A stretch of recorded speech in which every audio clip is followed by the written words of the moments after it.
ஹல்லேலூயா, ஹல்லேலூயா, ஹல்லேலூயா. வந்திருக்கும் அனைவருக்கும் இயேசு கிறிஸ்து இனி நாமத்திலே நன்றிகள் தெரிவித்துக் கொள்கிறோம். கர்த்தர் தாமே ஒவ்வொருவரையும் ஆசீர்வதிப்பாராக. ஹல்லேலூயா. ஜெபம் பண்ணுவோமாக. நல்ல தேவனே, துதிக்கிறோம், ஸ்தோத்தரிக்கிறோம். பரிசுத்த பிதாவே, உமக்கு துதிகன மகிமை எல்லாவற்றையும் தருகிறோம். இவ்வளோ நேரம் அப்பா உம்முடைய சமூகத்திலே உம்மை துதித்து பாடி ஆண்டவரே உம்முடைய நாமத்தை உயர்த்தினோம்.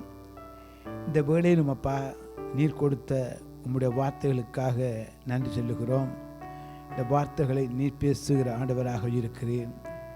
என்னை உம்முடைய சிலுவையின் பின்னால் மறைத்து தேவ ஆவியானவரை நீர் பேச வேண்டும். நானல்ல, நீர் என்னோடு பேசுகிற தேவனாக இருக்கிற வந்திருக்க பிள்ளைகளோடு பேசுகிறார். என்னை உம்முடைய சிலுவையின் பின்னால் மறைத்து நீர் பேசும். நாங்கள் இருவரும் கேட்கின்றோம். எல்லா துதிகன மகிமை நமக்கே செலுத்தி இயேசுவின் நாமத்தினாலே பிதாவே, ஆமேன், ஆமேன். கடந்த சில வாரங்களாக தானியேல் புத்தகத்தை பார்த்து கொண்டிருக்கின்றோம். தானியேல் தீர்க்கதரிசி மூலமாக தேவன் இவ்வளவோ வெளிப்பாடுகளை நமக்கு கொடுத்து கொண்டே இருக்கின்றார். கர்த்தருக்கு ஸ்தோத்திரம் உண்டாவதாக. பாருங்க, நாம் தேவனுக்குள்ளே உண்மை உள்ளவராக இருக்கின்ற வேளையில், தேவனுடைய வார்த்தைக்கு கீழ்ப்படிந்து அதன்படி நடக்கின்ற வேளையில் தேவன் பிரதான காரியங்களை செய்கிற தேவனாக இருக்கின்றார். இந்த தானியேலை பார்க்கின்ற வேளையில் தானியேலுக்கு நாங்கள் சொல்லுகிறோம் தீர்க்கதரிசி என்று சொல்லுகின்றோம். ஆனால் இந்த தானியேல் பாபிலோனுக்கு கொண்டு வருகின்ற வேளையிலே அவருக்கு பேர் என்ன பேர்? ஒரு கைதி, அதாவது அடிமையாக கொண்டு வரப்படுகின்றார். அப்போ அடிமையாக கொண்டு வருகின்ற வேளையிலே பாருங்க, அடிமை என்ற பெயர் மற்றவர்களால் சூட்டப்படுகிறது, கொடுக்கப்படுகிறது. அதே போல் பழைய ஏற்பாடிலே ஆதியாகம புத்தகத்திலே யோசேப்பை குறித்து பார்க்கின்றவர்களே, யோசேப்பு அடிமையாக விற்கப்படுகின்றார். அவர் எங்கே இருக்கின்றார் என்றால் சிறைச்சாலையிலே விற்கப்பட்டு வேலை செய்கின்றார். விற்கப்பட்டு அங்கே அரண்மனையிலே வேலைக்காரராக இருக்கின்றார். அதுக்கு பின்னாக அவருடைய வாழ்க்கையில் சில பிரச்சனை உருவாக்கப்பட்டதினாலே சிறையிலே போயிருக்கின்றார். சிறை கைதியாக இருக்கின்றார். ஆனாலும் கூட தான் கைதி என்று அவர் நினைக்கவில்லை, வேலைக்காரன் என்று நினைக்கவில்லை. அவர் எதை இணைக்கின்றார் என்றால், நான் என் தேவன் என்னை உருவாக்கியவர், நான் அவருக்கு உண்மையுள்ளவனாக இருக்க வேண்டும். யாருக்கு உண்மையுள்ளவனாக?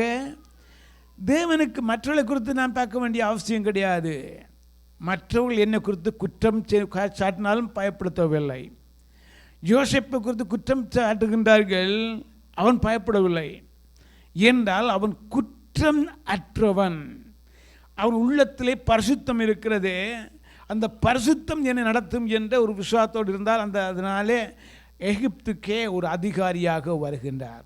கர்த்தருக்கு ஸ்தோத்திரம். இது யாரால் வந்ததென்றால் ஆண்டவர் உயர்த்துகின்றார். தனக்கு பயந்த பிள்ளைகளை தேவன் உயர்த்தி கொண்டே வருவார்.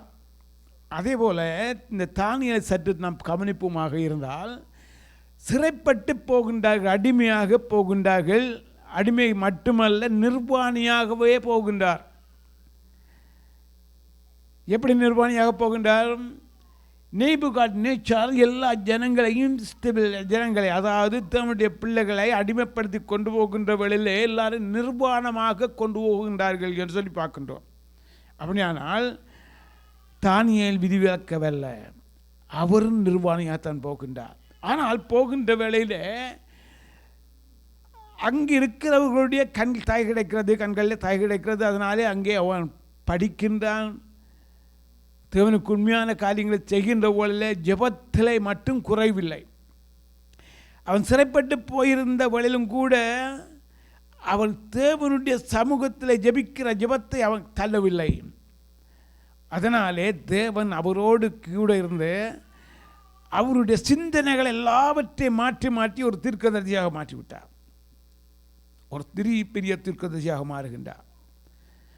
அதுதான் அங்கே தேவனும் என்ன செய்கின்றார், அந்த 12 அதிகாரங்களிலே தானியேல் மிக மிக முக்கியமான ஒரு காரியத்தை செய்து கொண்டே இருக்கின்றார். இந்த 12 அதிகாரத்தில் நடக்கப் போகின்ற காரியங்கள், நடந்த காரியங்கள், நடந்து முடிந்த காரியங்கள் எல்லாவற்றையும் தேவன் வெளிப்படுத்தி கொண்டே வருகின்றார். ஒவ்வொன்றாக நேபுகாத்நேச்சாருடைய காரியங்களை வெளிப்படுத்துகின்றார் ஆண்டவர். அதுக்கு பின்னாக பெல்ஷாத்சாருடைய, அதாவது நேபுகாத்நேச்சாருடைய மகனுடைய காரியங்கள் வெளிப்படுத்துகின்றார் அவருக்கு. அதுக்கு பின்னாக தரிசு ஆளுகின்றவளை தரிசுடைய காரியங்களை வெளிப்படுத்தி கொண்டே இருக்கின்றார் ஆண்டவர். அதுக்கு பின்னாக பார்க்கின்ற கோரஷ் என்கின்ற ராஜா இருக்கின்றார். இந்த 4 ராஜாக்கள், மிக முக்கியமான ராஜாக்களை இங்கே பார்க்கின்றோம் தானியேல் புத்தகத்திலே. இந்த 11வது அதிகாரத்திலே நாம் பார்ப்போமாக. இன்றைக்கு பார்க்க போகிறது 11ஆம் அதிகாரம். நம் எல்லாவற்றையும் பார்க்க வேண்டிய அவசியம் இல்லை. ஏனென்றால் இந்த 11 அதிகாரங்களிலே பல ராஜாக்கள் குறித்து எழுதப்பட்டிருக்கிறது. அதிகமான ராஜாக்களை குறித்து எழுதப்பட்டிருக்கிறது. இந்த ராஜாக்களை குறித்து பார்க்கின்ற வேளையிலே பாருங்கள், ஒரு வசனத்தை பார்க்கின்றோம். 11ஆம் அதிகாரம் 1வது வசனம். 11ஆம் அதிகாரம் 1வது வசனம். மேதியனாகிய தரிசு ஆண்ட 1ஆம் வருஷத்திலே நான் அவனை திடப்படுத்தவும் பலப்படுத்தவும் அவனுக்கு துணை நின்றேன். அவனை பலப்படுத்தவும் பலப்படுத்தவும் துணை நிற்கின்றேன். யார்? ஆண்டவர். அப்படியானால் அந்த தரிசுவை குறித்து பார்க்கின்ற வேளையில் எங்கே இந்த அதிகாரத்தை ஆரம்பிக்கப்படுகிறது என்றால், அங்கே தானியேல் புத்தகம் 5ஆம் அதிகாரத்தில் கடந்த காலங்களுக்கு முதலாக பார்த்தோம். 5ஆம் அதிகாரத்தில் சொல்லப்படுகிறது, ஆண்டவர் ஆகிய தேவனுடைய அந்த சற்று அதை திணித்து விட்டு இங்கே அடுத்து வருகின்ற பொழுது தான் அங்கே எங்களுக்கு விளங்கும். அதனுடைய அந்த 5ஆம் அதிகாரத்தில் தரிசுவை குறித்து பார்க்கின்ற பொழுதில் அந்த இடத்துல நேபுகாத்நேச்சாருடைய மகனாகிய பெல்ஷாத்சார் என்கின்றவர் அவர் அரசாண்டு கொண்டு வருகின்ற பொழுதிலே அவர் தேவனுக்கு விரோதமான காரியங்களை செய்கின்றார். என்ன காரியங்களை செய்கின்றார் என்றால், தேவனுடைய சமூகத்தில் இருந்த அங்கே கிண்ணங்களை எல்லாம் எடுத்துக்கொண்டு அவர்கள் எல்லாரும் மது குடிக்கின்றார்கள். மது குடித்து கும்மாளம் அடித்து அங்கே தங்களுடைய தேவர்களை புகழ்ந்து கொண்டு வருகின்ற பொழுதே ஆண்டவருடைய வார்த்தை எழுதப்படுகிறது. மேனே மேனே பெல்ஷாத்சார் என்கின்ற வார்த்தை எழுதுகின்ற வேளையில் அவர்கள் ஓடி மிளிக்கின்றார்கள், பயப்படுகின்றார்கள். தேவன் இந்த வார்த்தையை கொடுக்கின்றார் என்று சொல்லிவிட்டு பயப்படுகின்றார்கள். பயப்பட்டு என்ன செய்கின்றார்கள், கல்தர்கள் இருக்கின்ற எல்லா சோசர்கள் எல்லாரையும் அங்கே குறிச்சொல்கள் சாத்திரம் பார்க்க எல்லாரையும் அழைக்கின்றார்கள். அழைத்து ஒருவராலும் அதை வெளிப்படுத்த முடியாமல் போய்விட்டது. அந்த நேரத்தில் தான் அங்கே தானியேலுக்கு அங்கே சொல்லப்படுகிறது. தானியேல் வருகின்றார். தானியேல் வந்து சொல்லுகின்றார், மேனே மேனே பெக்தேல் உஸ்பார்சி என்கின்ற இந்த வார்த்தைக்கு விளக்கம் கொடுக்கின்றார். என்ன விளக்கம் கொடுக்கிறார் என்றால், மேனே மேனே தேவனே தேவன், பெர்கேல் என்றால் நீ தராசிலே நிறுக்கப்பட்டிருக்கின்றாய், நிறைக்கப்பட்டு நோய் குறைவுள்ளவனாக இருக்கின்றாய். தராசு வைக்கப்பட்டிருக்கிறது. தராசிலே பாருங்கள், சமனாக இருக்க வேண்டும். ஒரு பொருளை இடவிடுகின்ற வழியிலே பாருங்கள் 5 கிலோ, அதாவது பழைய காலத்தில் திராசு இருக்கின்றது, இந்த காலத்தில் வித்தியாசமானது. அந்த காலத்து திராசு இருக்கின்ற வழியில் 5 படி அங்கே ராத்தல் போட்டால் அதே அதிக அளவு பொருள் போட வேண்டும், சமனாக இருக்க வேண்டும். அப்படிப்பட்ட இதுதான் உண்மையான தராசு. ஆனால் தேவனுடைய சமூகத்திலே தராசிலே நெடுக்கப்படுகின்றார். ஆனால் பெல்ஷாத்சாருடைய வாழ்க்கையில் குறைவு வருகிறது. என்ன குறைவு வருகிறது? தேவனுக்கு பயப்படுகின்ற குறைவு வந்துவிட்டது. தேவனுக்கு விரோதமான காரியங்களை செய்து கொண்டே இருக்கின்றான். தேவனுக்கு கொடுக்க வேண்டிய பாவிக்க வேண்டிய பாத்திரங்களில் இவர்கள் மதுப்பானம் குடிக்கின்றார்கள். இந்த மதுப்பானத்தினாலே அங்கே அவருக்கு வர வேண்டிய ஆசீர்வாதம் எல்லாம் தடைப்படுகிறது. தடைப்படுகின்ற வேளையிலே அங்கே தானியேலை அழைத்து வருகின்ற தானியேல் அதுக்கு விளக்கம் கொடுக்கின்றார். அந்த எழுதப்பட்ட கையினால் எழுதப்பட்ட தேவனுடைய வார்த்தைக்கு விளக்கம் கொடுக்கின்ற வேளையில் அவர் சொல்லுகின்றார், உன்னுடைய வாழ்க்கை பறிக்கப்படுகிறது, உன்னுடைய ராட்சியத்தை பறித்து வேறொருவனுக்கு கொடுக்கப்படுகிறது என்று சொல்லி சொன்ன மாத்திரத்திலே அன்று ராத்திரி பெல்ஷாத்சார் கொலை செய்யப்படுகின்றார். 5ஆம் அதிகாரத்திலே பாருங்கள், கடைசி அதிகாரத்திலே 5வது அதிகாரத்திலே கடைசி அதிகாரத்தில் அவர் கொலை செய்யப்படுகிறார். கொலை செய்யப்பட்டு அந்த இடத்திலே தரிசு அரசாள ஆரம்பிக்கின்றார். அதுதான் நாங்கள் இங்கே பார்க்கின்றோம். தரிசு அரசாண்ட 1ஆம் வருஷத்திலே நான் அவனை திடப்படுத்தவும் பலப்படுத்தவும் அவனுக்கு துணை நின்றேன். இப்பொழுது நான் மெய்யான செய்தியை உனக்கு அறிவிப்பேன். இதோ இன்னும் 3 ராஜாக்கள் பெர்சியாவில் எழும்புவார்கள். அதன் பின்பு 4ஆம் ராஜாவாக இருப்பவன் எல்லாரிலும் மகா ஐஸ்வர்ய சம்பந்தனாகி தன் ஐஸ்வர்யத்தினால் பலங்கொண்டு கிரேக்கு ராஜ்யத்துக்கு விரோதமாக சகலரையும் எழுப்பிவிடுவான். ஆனாலும் பராக்கிரமுள்ள ஒரு ராஜா எழும்பி பிரபலமாய் ஆண்டு தனக்கு இஷ்டமானபடி செய்வான். அவன் எழும்பின பின்பு அவனுடைய ராஜ்யம் உடைந்து போய் வானத்தின் 4 திசையிலும் பகுக்கப்படும். இந்த ராஜா ஒருவர் எழும்ப போகின்றார். தானே சொல்லுகின்றார், பெரிய ஒரு ராஜா ஒன்று எழும்ப போகின்றார். இப்போ 4 ராஜாக்களை பார்க்கின்றோம், முக்கியமான ராஜாக்கள். அதுக்கு பின்னாக வருகின்ற ராஜாக்களை குறித்து எழுதப்படுது, யார் யார் என்று சொல்லி எழுதப்படுது. இந்த 4 ராஜாக்கள் முதல் பார்க்கின்றபடி நேபுகாத்நேச்சார், பெல்ஷாத்சார், அதுக்கு பிறகு தரிசு, அதுக்கு பிறகு கோரோஸ். இதுக்கு பின்னாக வருகின்ற ராஜாக்கள் குறிக்கப்படவில்லை.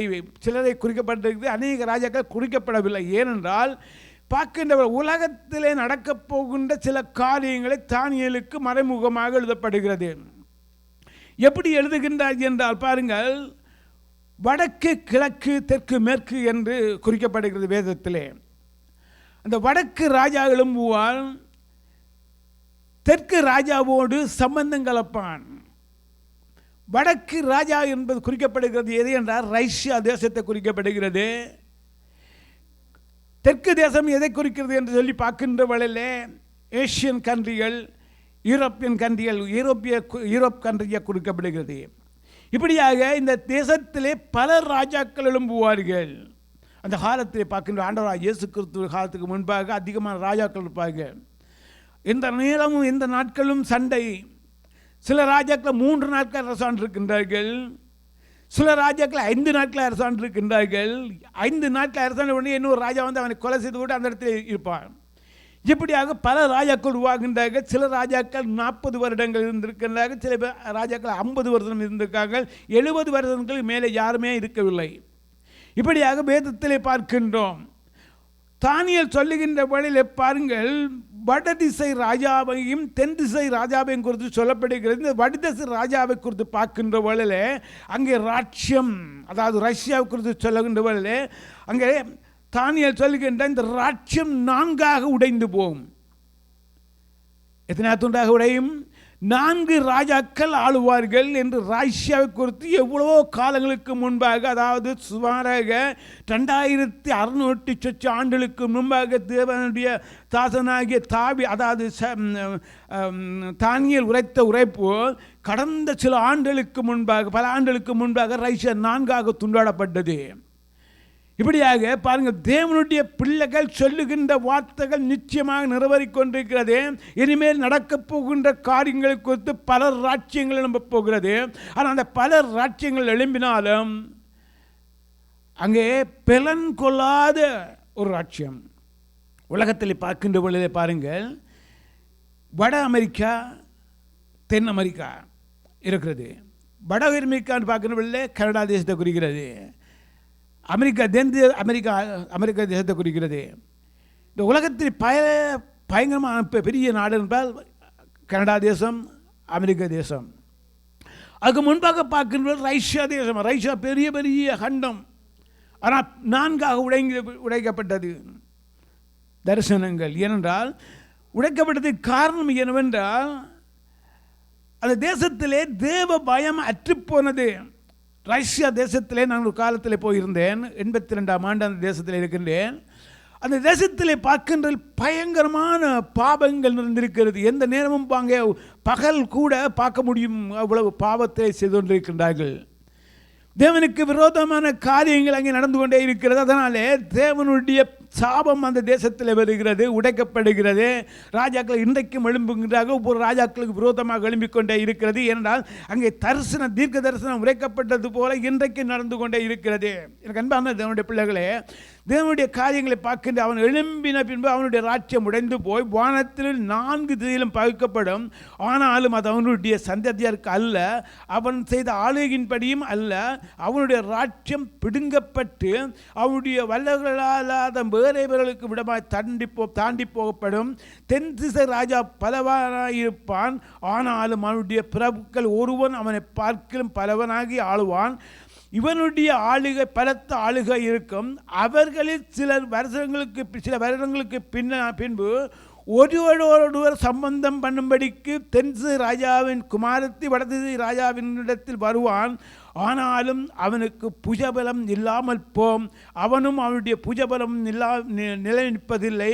அவளும் அழைத்து வருவர்களும் அவளை பெற்றவர்களும் அவளை அக்காலங்களில் பலப்படுத்தினவளும் ஒப்பு கொடுக்கப்படுவார்கள்.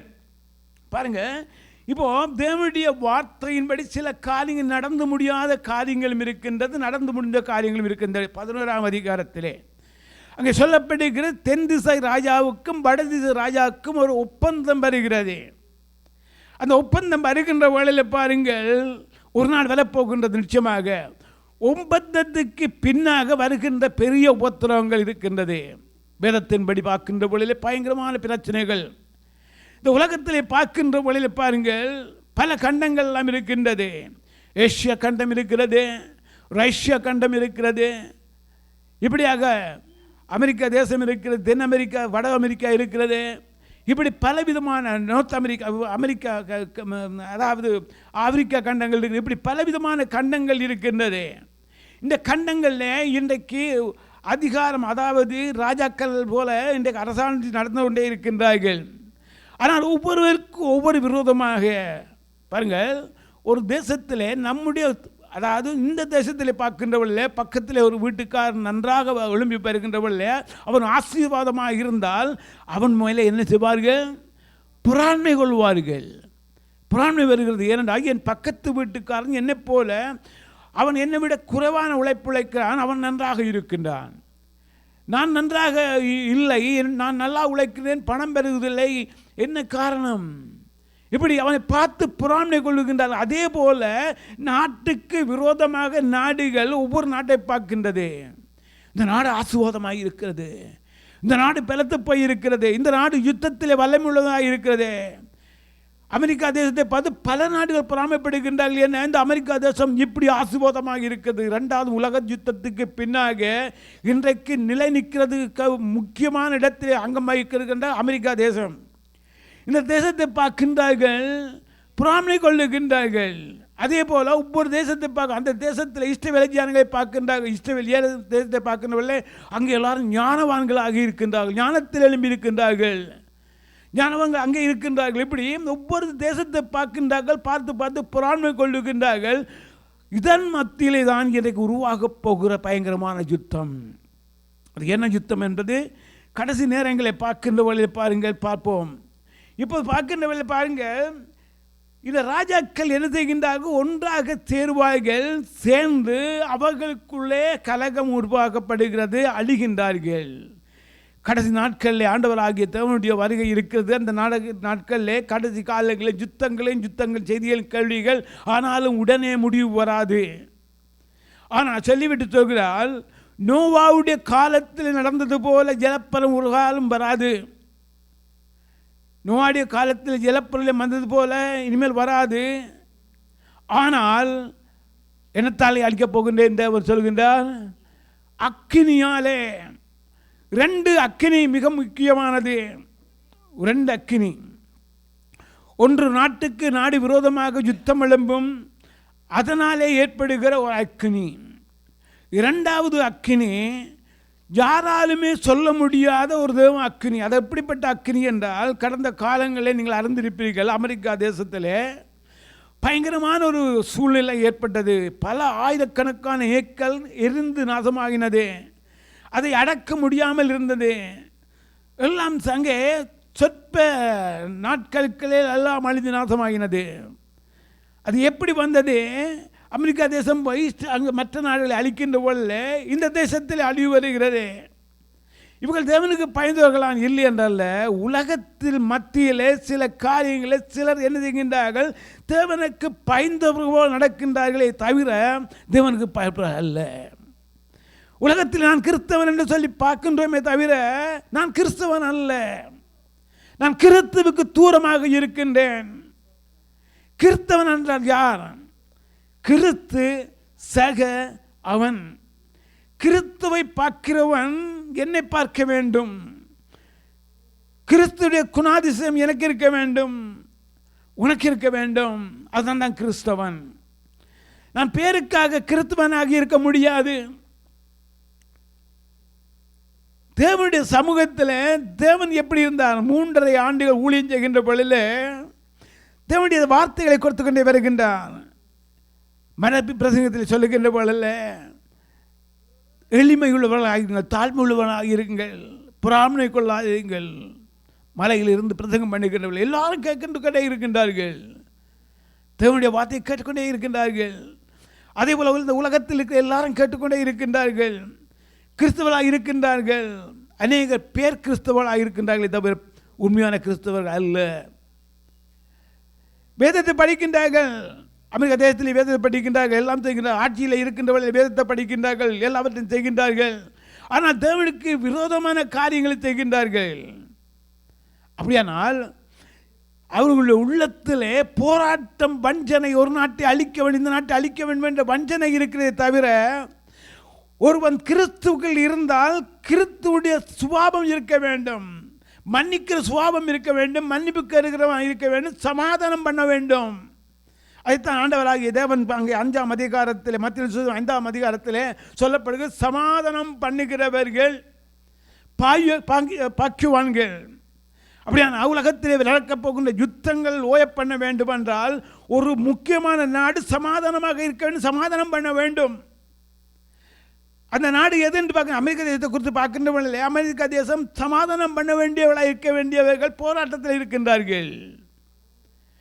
இதனாலே வரப்போகின்ற உபத்திரவங்கள் என்னவென்று பார்க்கின்ற பொழுதே பல தேசங்கள் அங்கே தானியேலுக்கு ஆண்டவர் எழுப்பி சொல்லுகின்ற பொழுதே பலவிதமான காரியங்களை சொல்லிக்கொண்டே வருகின்றார்.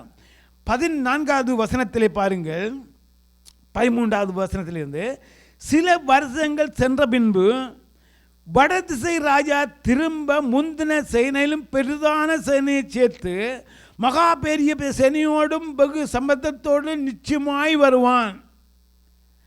இந்த வடதிசை ராஜா யார்? ரஷ்யா. இந்த வடதிசை ராஜா என்ன செய்ய போகின்றான்னா, பல வருடங்கள் சென்ற பின்பு என்ன செய்ய போகின்றான்? சாதாரணமாக இருக்கிறவன் இந்த வடதிசை ராஜா அவன் எல்லாவற்றையும் சேர்த்து கொண்டு திரும்ப முந்தின சேனையிலும் பெரிதான ஒரு சேனையை சேர்த்து மகா பெரிய சேனையோடும் சம்பந்தத்தோடும் நிச்சயமாய் வரப்போகின்றான். யார் சொல்லுகின்றார்? தேவ மனிதனாகிய தீர்க்கதரிசியாக தானியேல் சொல்லுகின்றார். இது நிச்சயமாக நடக்கப் போகின்ற காரியம். அக்காலத்திலே தென் திசை ராஜாவுக்கு விரோதமாக அநேகர் எழும்புவார்கள். தென் திசை எங்கே இருக்கிறது? தெற்கு புறமாக இருக்கின்ற, அங்கே ரஷ்யாவுக்கு பின்னாக தெற்கு புறமாக இருக்கின்ற இடமெல்லாம் அங்கே பார்க்கின்றவர்களே எப்படிப்பட்டதாக இருக்கிறது? யூரோப்பியன் கண்ட்ரியை குறிக்கிறது. இப்போ யூரோப்பியன் கண்ட்ரிக்கும் ரஷ்யாவுக்கும் இடையில பயங்கரமான யுத்தம் ஒரு நாள் ஆரம்பிக்க போகிறது. இப்போ ரஷ்யா ஆயத்தப்படுத்தி கொண்டே இருக்கிறது. ஏஷியன், அதாவது யூரோப்பியன் கண்ட்ரியும் ஆயத்தமாக இருக்கிறது. எப்போது என்ன நடக்க போகிறது யாருக்குமே தெரியாது. ஹல்லேலூயா. அப்பொழுது உன் ஜனத்திலுள்ள துண்டரிக்காரர்களின் புத்திரர் தரிசனத்தை நிறைவேற்ற தங்களை உயர்த்துவார்கள். தங்களை உயர்த்த போகின்றார்கள். வடதிசை ராஜா வந்து கொத்தளம் போட்டு அரணான நகங்களை பிடிப்பான். தென்திசை ராஜாவின் புலபயங்களும் அவன் தெரிந்து கொண்ட ஜனமும் நில்லாமல் போகும், இருக்கிறதுக்கு பெறல் இராது. அங்கே பாருங்க, அருமையாக சொல்லுகின்றார், யுத்தம் பண்ணுவதற்கு வருவார்கள், போராடுவதற்கு பலத்த ஜாதியோடு வருவார்கள், ஆனால் ஒன்றுமே இல்லாமல் போகின்றார்கள். எவ்வளவு ஆயத்தமாக வந்தார்களோ அவ்வளவுக்கு திரும்ப போகின்றார்கள் என்று சொல்லி அங்கே சொல்லப்படுகிறது.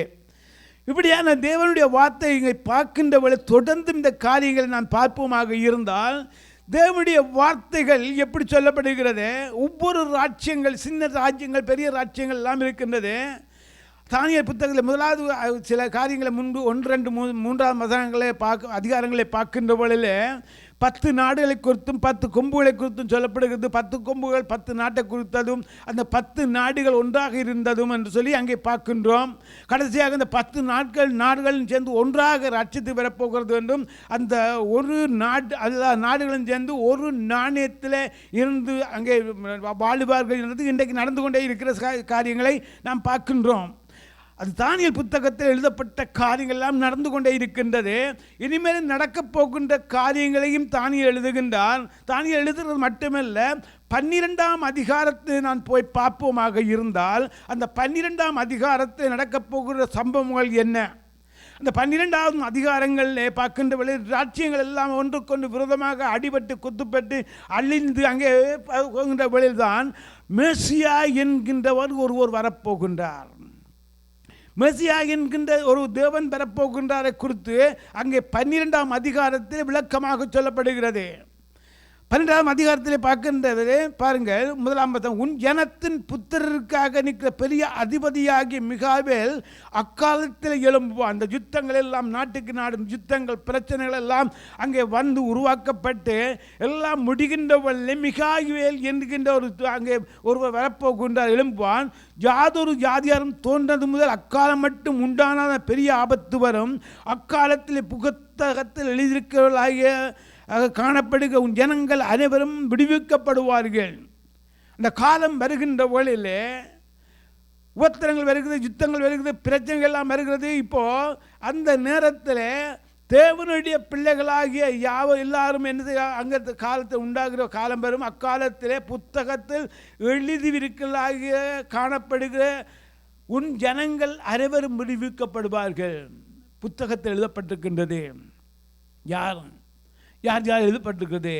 நாட்டை குறித்து எழுதப்பட்டிருக்கின்றது, வீட்டை குறித்து எழுதப்பட்டிருக்கிறது, திருச்சபையை குறித்து எழுதப்பட்டிருக்கிறது, திருச்சபையில் இருக்கிறவர்களை குறித்து எழுதப்பட்டிருக்கிறது, உலகத்தை நடக்கின்றவர்கள் பிரச்சனைகளை உருவாக்கின்றவர்கள். ஒரு சம்பவத்தை சொல்ல ஆசைப்படுகிற ஒரு சின்ன ஒரு கதை ஒன்று எழுதுகின்றார்கள்.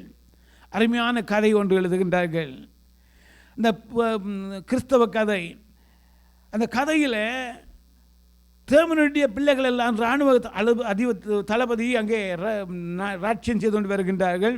அந்த நினைத்த கிறிஸ்துவை பற்றி அங்கே உபதேசம் பண்ணி கொண்டு இருக்கின்றார்கள். இதனால் அந்த கிறிஸ்துவை பற்றி சொல்லுகிறவர்கள் எல்லாரும் அங்கே கொலை செய்கின்றார்கள். கொலை செய்கின்ற பொழுதில் பிரச்சனைப்படுகின்ற பொழுதில் அங்கே ஒரு அதிகாரி ஆண்டவராக இயேசுவை ஏற்றுக்கொள்கின்றார். அந்த தகப்பனுக்கு ஒரு பிள்ளை இருக்கிறது, பிள்ளை ஊமை பிள்ளை. அந்த ஊமை பிள்ளை அங்கே பேச முடியாது.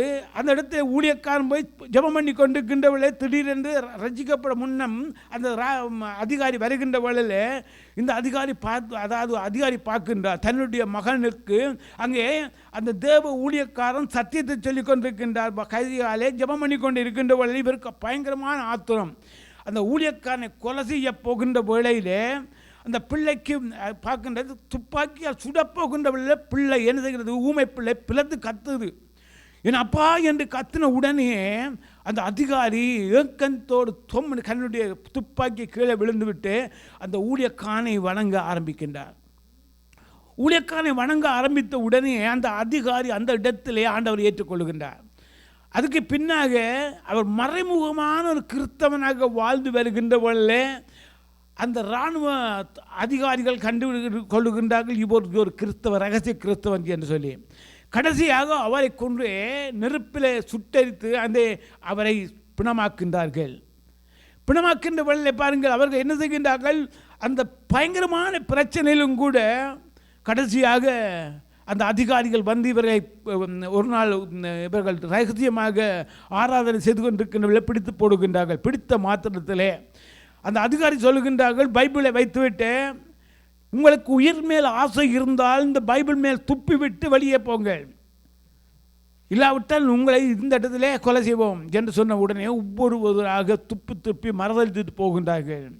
ஊழியக்காரன் கூட துப்பி விட்டு மறதளித்து போகின்றார். கடைசியாக வருகின்றாள் அந்த பிள்ளை, ஊமை பிள்ளை பேசுகின்றாள். வந்து அந்த துப்பல் எல்லாவற்றையும் துடைத்து விட்டு தன் இருதயத்தில் வைத்து பூசித்து, என்ன ஆண்டவரே நான் உன்னை விரோதிக்க மாட்டேன், என்னுடைய உயிர் போனாலும் கூட நான் உன்னை விரோதிக்க மாட்டேன் ஆண்டவரே என்று தன்னுடைய இருதயத்திலே வைத்து அந்த பைபிளை அழுது அழுது கதறுகின்றார். கதறின உலையில் அந்த அதிகாரி பார்க்கின்றார், கொலை செய்ய வந்த அதிகாரி, நீ உன் அப்பா அதிகாரியாக இருந்த நான் கொலை செய்தவனே இல்லை. ஆம், அவருடைய பிள்ளை நான். நீ ஊமையாக எல்லாம் இருந்த நீ? ஆம், நான் ஊமையாகத்தான் இருந்தேன். இன்றைக்கு ஆண்டவராக இயேசுக்கு பேச வைத்தார். அந்த இடத்தில் எல்லாரும் ரசிக்கப்படுகின்றார்கள். பாருங்கள், தன்னுடைய உயிரை பாதுகாத்து பாராமல், யார் யார் தன்னுடைய உயிரை பாராமல் தேவனை மறுதலிக்காமல் இருந்தார்களோ அவர்களை தேவன் நேசிக்கிறார். அவர்களை குறித்து அங்கே சொல்லப்படுகிறது. அவர் சொல்லப்படுகின்றார்கள். அந்த இடத்துல தோன்றின காரியங்களை குறித்து பார்க்கின்றவர்கள் அவர் சொல்லப்படுகிறது. தோன்றினது முதல் அக்காலம் மட்டும் உண்டாயிரம் ஆபத்து வரும். அக்காலத்தில் புத்தகத்தில் எழுதியலாக காணப்படுகிற உன் ஜனங்கள் அனைவரும் விடுவிக்கப்படுவார்கள். அப்போ அந்த உபத்திரவத்தில் மத்திலும் பாடுகள் மத்திலும் ஆண்டவரை தெய்வமாக கொண்ட ஜனங்களுடைய வாழ்க்கையை ஆண்டவராகிய தேவன் புத்தகத்தில் எழுதி வைத்திருக்கின்றார். எனக்காக ஊழியம் செய்தவர்கள், எனக்காக பாடுகள் பட்டவர்கள், எனக்காக கஷ்டப்பட்டவர்கள், எனக்காக துன்பப்பட்டவர்கள் என்று சொல்லி அங்கே தானியேலுக்கு தேவன் வெளிப்படுத்தி கொண்டே இருக்கின்றார்கள். அவர்களுடைய வாழ்க்கையில் அவர்கள் எல்லாருடைய பெயர்களும் எழுதப்பட்டிருக்கிறது. இந்த உபத்திர காலங்கள், பிரச்சனைகள் வருகின்ற வழியில், யுத்தங்கள் வருகின்ற வழியில், தீக்கிரைகள் வருகின்ற வழியில் தன்னுடைய பிள்ளைகளை மட்டும் ஆண்டு தெரிந்து அவர்களை விடுவித்து காப்பார். ஹல்லேலூயா. அப்படியானால் இன்னும் பார்க்கின்ற தூணில் நித்திரை பண்ணுகிறவர்களாகிய அநேகர் சிலர் நித்திய ஜீவனுக்கும் சிலர் நித்திய நிந்தைக்கும் நிகழ்ச்சிக்கும் விழித்து எழுந்திருப்பார்கள். ஞானவான்கள் ஆகாயமண்டலத்தில் ஒளியைப் போலவும் அநேகரை நீதிக்குட்படுத்த நட்சத்திரங்களைப் போலவும் என்றென்றைக்கும் உள்ள சதா காலங்களும் பிரகாசிப்பார்கள். இந்த நாட்கள் நடந்ததுக்கு பின்னாக ஆண்டவராகிய இயேசு கிறிஸ்து வருகின்ற போல தேவனுக்கென்று யார் யார் எழுப்பி பிரகாசிக்கிறார்களோ அவர்கள் நட்சத்திரங்களைப் போல எழுப்பி பிரகாசிப்பார்கள். எல்லாரும் ஆகாயத்திலே நிற்பார்கள். அந்த நேரத்தில் ஆண்டவராகிய தேவன் வருவார். ஞானவான்கள் ஆகாய மண்டலத்தில் ஒளியைப் போலவும் அநேகரை நீதிக்குட்படுத்தவர்கள் நட்சத்திரங்களைப் போலவும் என்றென்றைக்கும் உள்ள சதா காலங்களும் பிரகாசிப்பார்கள். தானியேலாகிய நீயோவென்றால் சொல்லப்படுகிறது, தானியேலாகிய நீயோவென்றால் ஆண்டவர் சொல்லுகின்றார், தானியேலாகிய நீயோ என்றால் அது என்ன அர்த்தம்? அதுக்குள்ள தானியேலை குறித்து பார்க்கின்றவளை மறுதலிக்கவில்லை. அங்கே 60 முழ உயரமான சிலையை செய்து வைத்திருந்த மணங்கவில்லை. சிங்கக்கவில போடுகின்ற பயப்படவில்லை. எல்லாவற்றுக்கும் துணிந்தவர். தன்னுடைய முற்பிதாக்களுக்காக ஜெபம் பண்ணியவர். 3 வேளை ஜெபம் பண்ணி கொண்டே இருக்க. தன்னுடைய உயிரை பாராமல் உயிருக்காக அங்கே தன்னுடைய உயிரை பார்க்கவில்லை, ஜெபம் பண்ணி கொண்டே இருக்கின்றார்.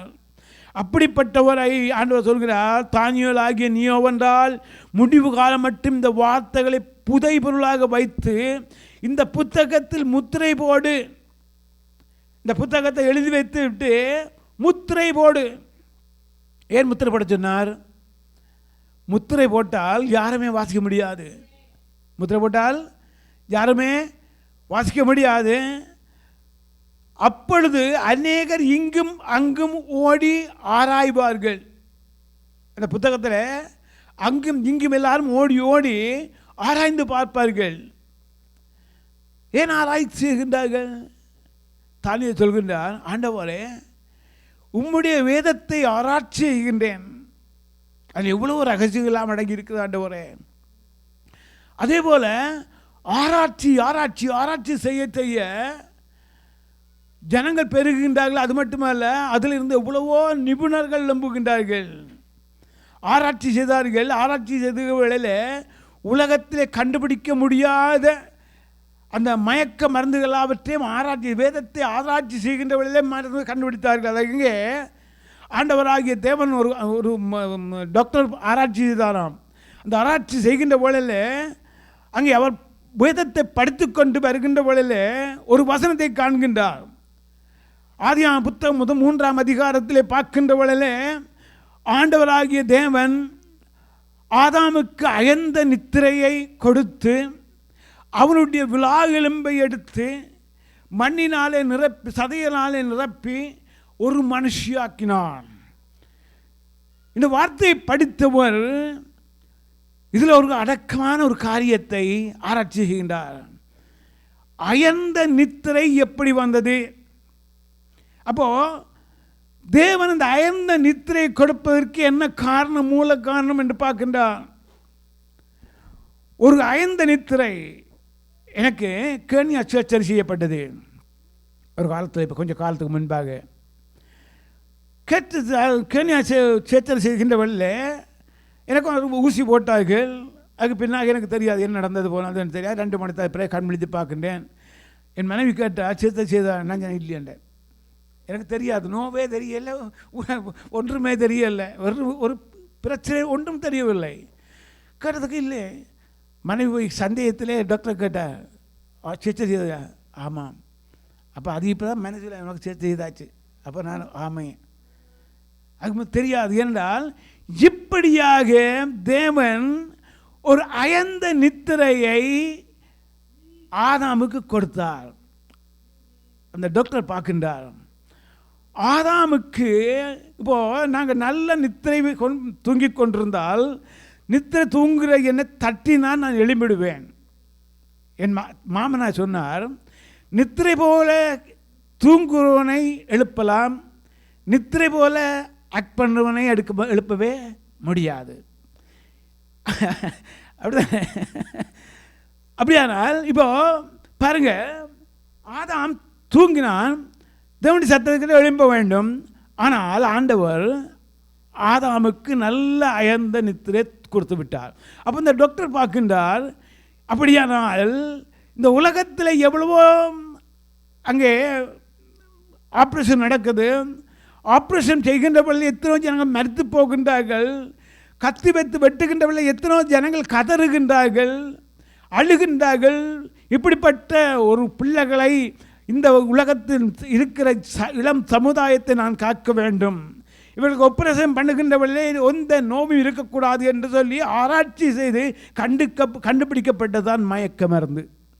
அது எங்கே இருந்து வந்தது என்றால், ஆபிரகாம், அதாவது ஆண்டவர் அங்கே ஆதாமுக்கு கொடுத்த ஒரு ஆசீர்வாதத்தை நாமும் பெற்றுக்கொள்கின்றோம்.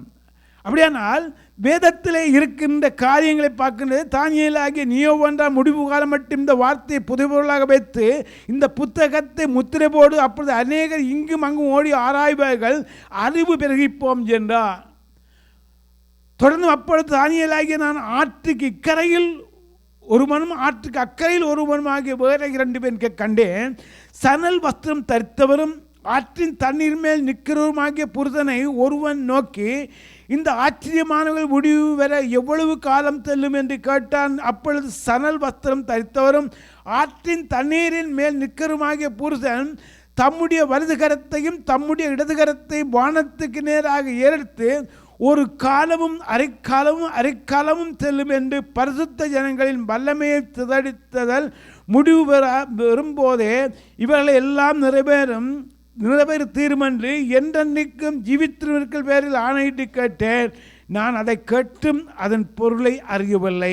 ஆகையால் என் ஆண்டவனே, இவர்களின் முடிவு என்னமாயிருக்கும் என்று கேட்டேன். அதுக்கு அவர், தானியேலே போகலாம், இந்த வார்த்தைகள் முடிவு காலம் மட்டும் புதைபொருளாக வைத்துக்கப்பட்டும் முத்திரிக்கப்பட்டும் இருக்கிற அநேக சுத்தமும் வெண்மையுமாக புறமட்டப்பட்டவர்களாகி விளங்குவார்கள், துன்மார்க்கோடு துன்மார்க்கமாய் நடப்பார்கள், துன்மார்க்கில் ஒருவனும் உட்காராம், ஞானவான்களோ உணர்ந்து கொள்வார்கள். துன்மார்க்கள் அழிந்து போக ஞானவான்கள் எல்லாருக்கும் உணர்ந்து கொள்வார்கள். அன்றாட பலி நீக்கப்படும், பாலாக்கும் அருவருப்புகள் ஸ்தாபிக்கப்படும் காலம் முதல் 1190 நாள் செல்லும். 1335 நாள் மட்டும் காத்திருந்து சேருகிறவன் பாக்கியவான். இந்த 2 எண்ணிக்கை வைக்கப்பட்டிருக்கிறது கடைசி நேரத்தில். பாருங்கள், கடைசி அதிகாரத்திலே பார்க்கின்ற வேளையிலே 2 எண்ணிக்கையும் மிக மிக மிக ஒரு அர்த்தமான ஒரு மிக முக்கியமான காரியங்கள் சொல்லப்படுகிறது. அது என்னவென்று சொல்லி பார்க்கவில்லை. அன்றாடபடி நீக்கப்படும் அருவருப்பு ஸ்தாபிக்கும் காலம் முதல் 1190 நாள் செல்லும் என்று சொல்லி ஒன்று.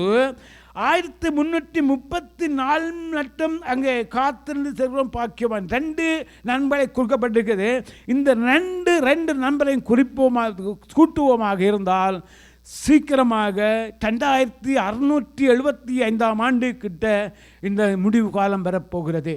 அந்த நேரத்தில் எங்களுடைய சந்ததி தலைமுறையாக எத்தனையோ தலைமுறை என்று எங்களுக்கு தெரியாது. அதற்கு முன்பாக நேரிட போகின்ற காரியங்கள் அப்படி தப்பினால் அந்த எண்ணுக்கணக்கின்படி 2675 ஆண்டுகளுக்கு பின்பாக இந்த நடக்கப் போகின்ற ஆண்டவராகிய தேவனுடைய வருகைகள் சமீபிக்கலாம். ஆனால் அதுக்கு எங்களால் கணக்கு போட முடியாது. ஏனென்றால் ஆண்டவராக இயேசு கிறிஸ்து சொல்லுகின்ற வேளையிலே என் பிதா தவிர மற்ற யாராலுமே இதை அறிந்து கொள்ள முடியாது என்று சொல்லிவிட்டு சொல்லுகின்றார்.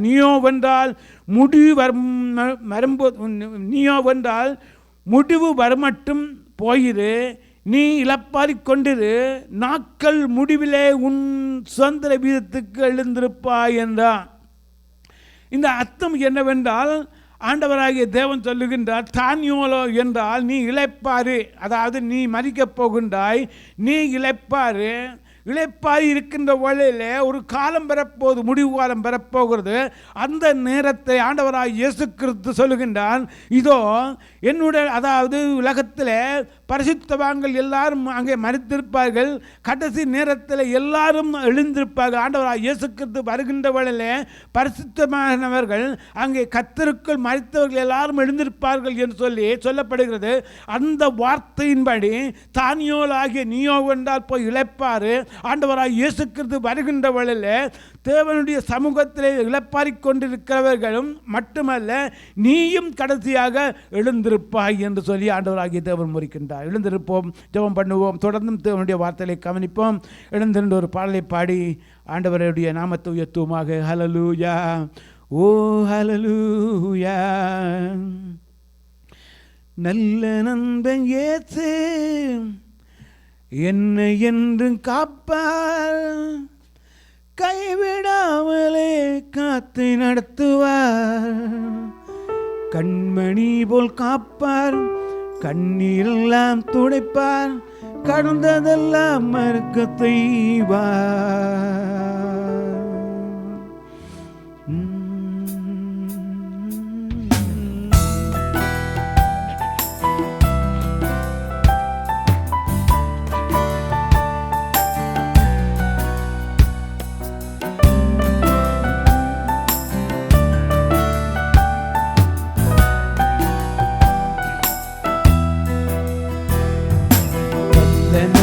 இயேசு என்னை என்றும் காப்பார், கைவிடாமலே காத்து நடத்துவார், கண்மணி போல் காப்பார், கண்ணீரெல்லாம் துடைப்பார், கடந்ததெல்லாம் மறக்க செய்வார். நல்ல நண்பன் இயேசு என்னை என்றும் காப்பார், கைவிடாமலே காத்து நடத்துவார், காப்பார், கண்ணீரெல்லாம் துடைப்பார், கடந்ததெல்லாம் நடக்க செய்வார். வாழ்விலே இந்த உலகம் மாயையே, மாயையே, உலகில் எல்லாம் மாயையே, போதுமே ஏது ஒருவன் போதுமே, போதுமே ஏது மட்டும் போதுமே. வாழ்விலே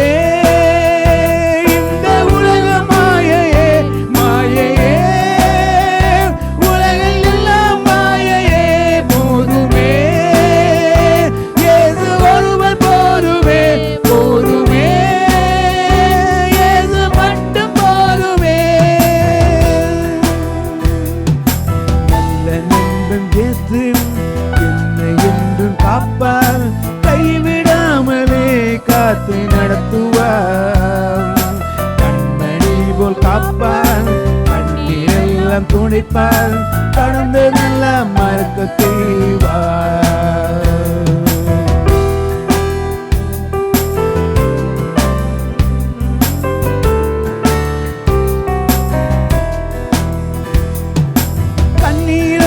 நடந்த நாட்கள் மாயானரே, கவலையோடு நடந்த நாட்கள் கடந்து போனரே,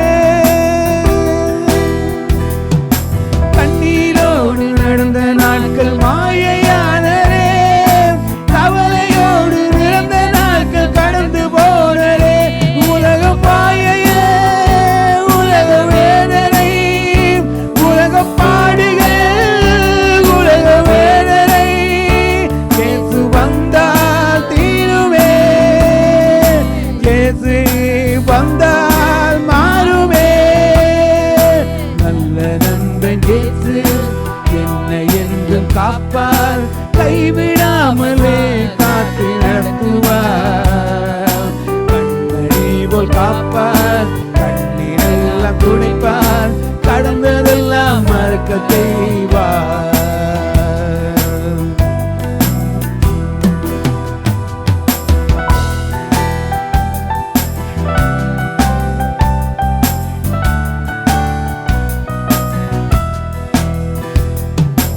ஒளி வீசும் சூரியனும் இருளாகுமே, சுவாசிக்கும் காற்றும் கூட நின்று போகுமே. ஒளி வீசும் சூரியனும் இருளாகுமே, சுவாசிக்கும் காற்றும் கூட நின்று போகுமே. சேர்த்த ஆசையும் பாதையங்களும், சேர்த்த ஆசையும் பாதையங்களும் உன்னை விட்டு போகுமே, உன்னை விட்டு விலகுமே.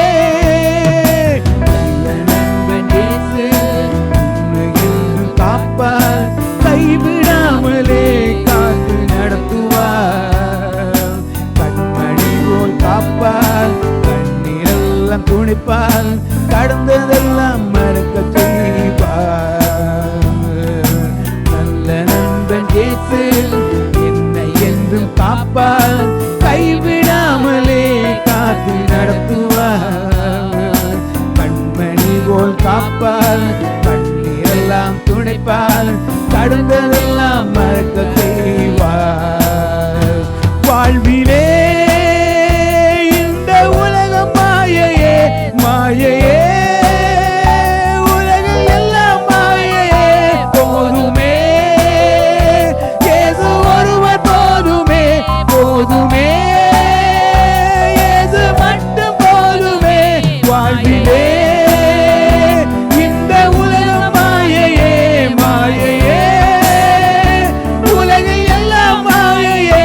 போதுமே இயேசு ஒருவர், போதுமே போதுமே இயேசு மட்டும் போதுமே. நண்பன் இயேசு உன்னை என்றும் காப்பார், கைவிடாமலே காத்து நடத்துவார்.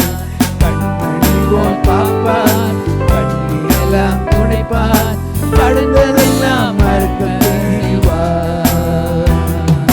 நல்ல நண்பன் இயேசு என்னை என்றும் காப்பார், கைவிடாமலே காத்து நடத்துவார்.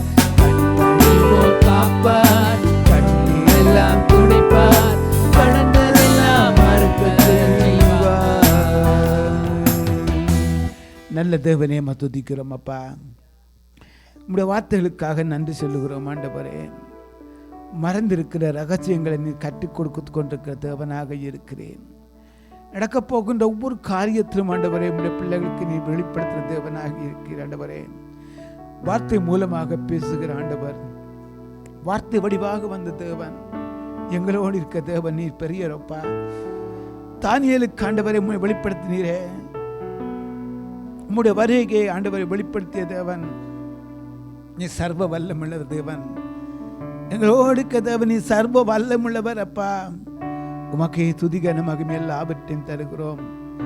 விதமாக வந்திருக்கின்ற பிள்ளைகள் எல்லாரையும் ஆசீர்வதிக்க தேவன்.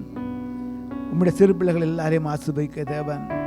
வாலிப பிள்ளைகளை ஆஸ்வதிக்கிற தேவன். வராத வாலிப பிள்ளைகள் எல்லாம் தொடர்ந்து மாழ்ப்பா இந்த இடத்துக்கு அழைத்து கொண்டு வருகிற தேவனாக இருக்கிறேன். உம்முடைய சிறகுகளால் எல்லா பிள்ளைகளையும் மூடும், காத்துக்கொள்ளும், வழி நடத்தும் அப்பா. உம்முடைய கரம் கூடிருப்பதாக, உம்முடைய மகிமையான கரம் கூடிருப்பதாக, உம்முடைய அற்புதமான கரம் எல்லா பிள்ளைகளையும் தாங்குவதாக. ஆசீர்வதிக்கிற கண்மலை, உயர்ந்த கண்மலை, உயர்த்துகிற கண்மலை, பாதுகாக்கிற கண்மலை, உமக்கே துதிகன மகிமை எல்லாவற்றையும் தருகிறோம். வழிநடத்தும், காத்துக்கொள்ளும் உதவியும் எல்லா துதிகன மகிமை நமக்கே செலுத்தி இயேசுவின் நாமத்தின் நல்ல பிதாவே, ஆமேன். என் ஆத்துமாவே கர்த்தரையே ஸ்தோத்தரி, என் முழுமே பரிசுத்த நாமத்தையே ஸ்தோத்தரி. என் ஆத்துமாவே கர்த்தரையே ஸ்தோத்தரி, அவர் செய்த சகல உபகாரங்களையும் மறவாதே. ஆமேன், ஆமேன். கர்த்தராகிய இயேசுவின் கிருபையும் பிதாவாகிய தேவனுடைய அன்பும் பரிசுத்த ஆவியானவருடைய அந்நியமும் எங்கள் அனைவரோடும் இப்போதும் எப்போதும் சதாகாலம் கூடப்பதாக. ஆமேன், ஆமேன். அல்லேலூயா, துதி மகிமை எங்கள் இயேசுவுக்கே செலுத்திடுவோம். அல்லேலூயா, துதி மகிமை எங்கள் இயேசுவுக்கே செலுத்திடுவோம். அல்லேலூயா, அல்லேலூயா, அல்லேலூயா, அல்லேலூயா, அல்லேலூயா, அல்லேலூயா.